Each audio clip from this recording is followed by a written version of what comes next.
జగన్మోహన్ రెడ్డి గారి తొలి అడుగు ప్రయత్నం ఫలించింది. భోగాపురం విమానాశ్రయం ప్రారంభమైంది. ఉత్తరాంధ్ర కళ నెరవేరింది. ఇది పూర్తిగా జగన్మోహన్ రెడ్డి గారి యొక్క ప్రతిభ. ఆయన ఘనమైనటువంటి విషయం ఇది. ఉత్తరాంధ్ర ప్రజలందరూ కూడా ఆయనను అభినందిస్తా ఉన్నారు. వైఎస్ఆర్ కాంగ్రెస్ పార్టీకి సంబంధించిన రాయలసీమ బిడ్డలమైన మేము కూడా మా నాయకునికి హృదయపూర్వక శుభాకాంక్షలు చెప్తా ఉన్నాం. ఈ రాష్ట్రాన్ని అభివృద్ధి పదంలో తీసుకుపోవడంలో గాని, సంస్కరణలకు పెట్టింది పేరుగా మీ పేరు చిరస్థాయిగా నిలబడిపోతుంది రాష్ట్రంలో నాయక జగన్మోహన్ రెడ్డి గారు. అయితే ప్రజలారా, ఈ రాష్ట్రంలో దొంగలు పడినారు. ఈ దొంగలు బంగారు దొంగలించేనో లేకుంటే ఇంట్లో ఉండే కరెన్సీని దొంగలించే దొంగలు కాదు. ఈ దొంగలు క్రెడిట్ చోరీ దొంగలు. ఈ దొంగలు క్రెడిట్ చోరీ దొంగలు.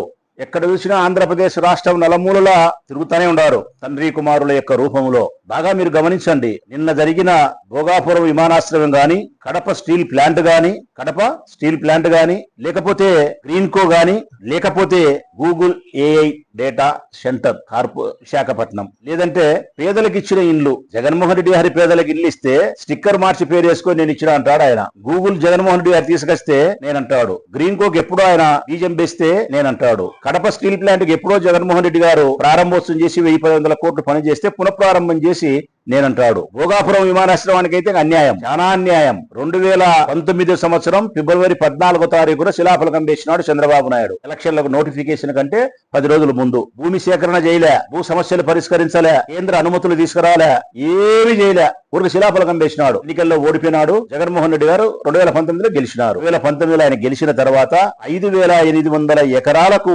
చంద్రబాబు నాయుడు గారు ఎయిర్పోర్ట్ అంటే దాదాపు 10 గ్రామాల రైతులను బాధించే పరిస్థితి ఉంటే అందులో మినహాయింపు తీసుకొని జగన్మోహన్ రెడ్డి గారు 2500 ఎకరాలు మాత్రమే ఖరారు చేసి మిగతా గ్రామాలకు ఆ బాధ లేకుండా తొలగించి భూ సేకరణ కంప్లీట్ గా చేసి కోర్టులోనూ ఉండే భూ సమస్యల పరిష్కారం చేసి కేంద్ర ప్రభుత్వం నుంచి అనుమతులు తీసుకొని రైతులకు ఇవ్వాల్సిన డబ్బులు ఇప్పించి వారికి పునరావాస కేంద్రాలు నిర్మించి ఆ విమానాశ్రయాన్ని కట్టే బడా సంస్థ కాంట్రాక్టర్లు పిలిపించి గొప్ప మీటింగ్ పెట్టి 2026 నాటికి ఇది పూర్తి అవుతుంది, 2026 సంవత్సరం నాటికి ఇక్కడ విమానం ఎగురుతుంది అని చెప్పిన వాడు జగన్మోహన్ రెడ్డి 2024 దిగిపోయే నాటికి ఆ విమానాశ్రయం యొక్క పని 80% పూర్తి అయింది. 20% మాత్రమే పనులున్నాయి. 20% పనులు యథావిధిగా, అంటే తెల్లవారితే మనం ఏ విధంగా కాలకృత్యాలు తీర్చుకుంటామో, సూర్యుడు ఉదయిస్తాడు, కాలకృత్యాలు తీర్చుకుంటాము, అస్తమిస్తాడు, ఏ విధంగా ఉందో అట్లా ఆ విమానాశ్రయం పనులు 20% రొటీన్ గా జరిగితే ఈ రోజు నీ అల్లరి, నీ క్రెడిట్ చోరీ ఇంత కాల్సాలు కదా. ఇంకా నరేంద్ర మోడీ గారిని పిలిపించారు. ఇంకా మీ అలివి గాని మీ మాటలైతే మాత్రం అది ఇంకా రాష్ట్ర ప్రజలు అసహించుకునేంత స్థాయిలో నిస్సిగ్గుగా మాట్లాడుతున్నారు మీరు. దీనికి తోడు బాధగలిగే అంశం ఏంటంటే కదా, రాష్ట్రంలో పాలన లేదు ప్రజలారా, భజన ఉంది. నిన్న నాకు ఆ మీటింగ్ చూస్తే నేను గాని మీరు గాని రాష్ట్ర ప్రజలు ఎవరు టీవీలో చూసినా కూడా ఈ రాష్ట్రంలో పాలన కనిపించదు, భజన కనిపిస్తుంది. నరేంద్ర మోడీకి చెరొక వైపున ఉండి భజన చేస్తున్నారు. చెరొక వైపున, ఒకవైపు పవన్ కళ్యాణ్, ఒకవైపు నారా చంద్రబాబు నాయుడు గారు.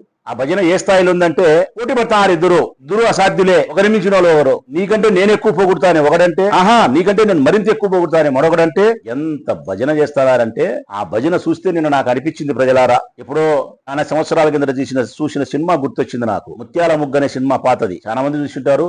చాలా సూపర్ హిట్ ఫిలిం అది. నేను చాలాసార్లు చూసిన ఆ సినిమా. రాఘగోపాలరావు గారి యాక్షన్ అద్భుతం, కథ చాలా బాగా ఉంది. ఈ రాష్ట్రంలో అందరికీ నచ్చింటది ఆ సినిమా. అందులో ఒక సీన్ నాకు బాగా గుర్తొచ్చింది. నిన్న ఈ భోగాపురం విమానాశ్రయంలో మీరు చేసిన పని చూస్తే ఎవరు పొగిడినా కూడా ఆ సినిమాలో రాఘగోపాలరావును దాన్ని భజన చేసే వాళ్ళని చెరవ సైడ్ పెట్టుకుంటాడు. నువ్వు పొగుడుతానే వాడు పట్టాడు, తాళాలు కొట్టాడు, చిట్పట్ అని. అంటే ఇది భజన అని, ఇంకా సాలి అని, పొగడొద్దు అని చెప్పి సేమ్ అదే సినిమానే మతికొచ్చింది. ఇంత దారుణంగా మీరు చెడిపోతే ఒకరి ప్రతిభను మీరు చోరీ చేస్తున్నారు, ఒకరి సామర్థ్యాన్ని మీరు చోరీ చేస్తున్నారు. జగన్మోహన్ రెడ్డి గారి యొక్క సామర్థ్యాన్ని, జగన్మోహన్ రెడ్డి గారి యొక్క ప్రతిభను, జగన్మోహన్ రెడ్డి గారి యొక్క గొప్పతనాన్ని, ఆయన పాలనను మీరు చోరీ చేస్తున్నారు. దీన్నే క్రెడిట్ చోరీ అంటారు. ఇది చేస్తూ మళ్ళా నరేంద్ర మోడీ గారిని ఎంతకంటే ఆ పొగడ్తా.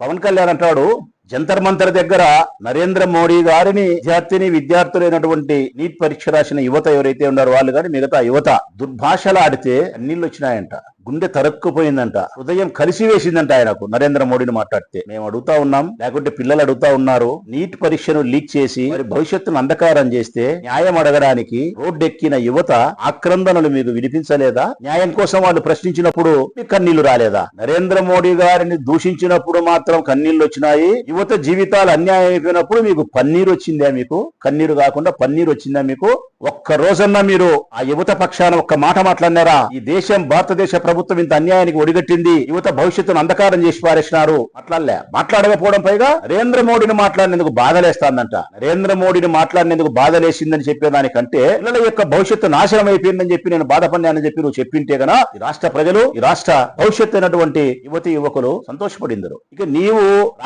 రావుగోపాలరావు గారికి ముత్యాల ముగ్గురు కుడివైపున చిరుతల కొట్టేట్టు నువ్వైతే ఎడవైపున ఈయనున్నాడు. ఈయనదైతే అంతా ఇంత కాదు. చంద్రబాబు నాయుడు గారు ఆనాడు నరేంద్ర మోడీ గారిని పట్టుకొని ఉగ్రవాది అన్నాడు, జైల్లో పెట్టాలన్నాడు, ఈ రాష్ట్రానికి రానిగుద్దన్నాడు. అసెంబ్లీ సాక్షిగా తల్లిని చూసుకోలేని వాడు, కుటుంబమే లేనివాడు ఈ దేశాన్ని ఏం చూసుకుంటాడు అని మాట్లాడినాడు అసెంబ్లీలో. అందరం విన్నాం. తల్లిని చూసుకోని వాడు ఈ దేశాన్ని ఏం చూసుకుంటాడు, కుటుంబం లేని వానికి ఈ దేశం విలువ ఏం తెలుస్తుంది అని మాట్లాడిన ఈ చిరుతల అప్పారావు చిరుత కొడతాడు కదా. ఆయన ఇప్పుడేమంటాడు తెలుసునా? అదే నరేంద్ర మోడీ దేశాన్ని చూసుకోలేదంట ఆనాడు, ఈనాడు దేశానికి దిక్సూచంట, దేశానికి దిక్సూచంట. దశ దిశ నిర్దేశం చేయగలిగిన గొప్ప నాయకుడు ఈ ప్రపంచంలోనే ఎవరు లేరు, నరేంద్ర మోడీ మాత్రమే. ఆయన వెంట యావత్ ప్రపంచం నడచాలంట, భారతదేశం కాదు. ఒకరి మీ ధూమ్ దగ్గల ఇదేమి భజన ఆయన స్వామి, ఇదేమి చిరుతలు కొట్టడం, ముత్యాల ముగ్గులో వాళ్ళు కూడా ఇంతగా కొట్టలే భజన. ఈ విధంగా మీరు క్రెడిట్ చోరీ చేసి కడప స్టీల్ ప్లాంట్ తీసుకొచ్చినది జగన్మోహన్ రెడ్డి అయితే పునఃప్రారంభం చేసి మీకు పేరు కావాలన్నా? భోగాపురం విమానాశ్రయంలో మీ పాత్ర సున్నా. ఆ విమానాశ్రయానికి అయిన డబ్బు కూడా రాష్ట్ర ప్రజలారా ₹1 రాష్ట్ర బడ్జెట్ లో లేదు. కేంద్ర నిధులు రూపాయి లేదు రాష్ట్ర బడ్జెట్ లో.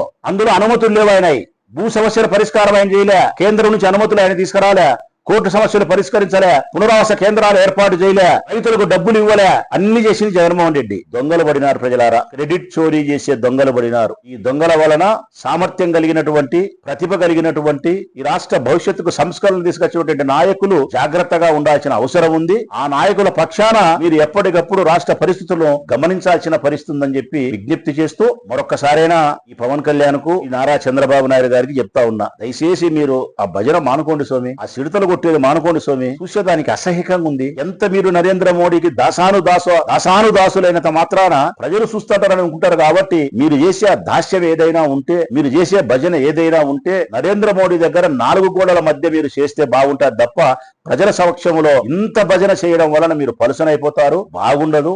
తెలుగు వారి యొక్క ఆత్మగౌరవం కూడా దెబ్బతింటాది. కాబట్టి మీ భజన కార్యక్రమాన్ని, మీ సిడతల కార్యక్రమాన్ని తగ్గించుకోమని ఇద్దరికి చెప్తా ఉన్నా.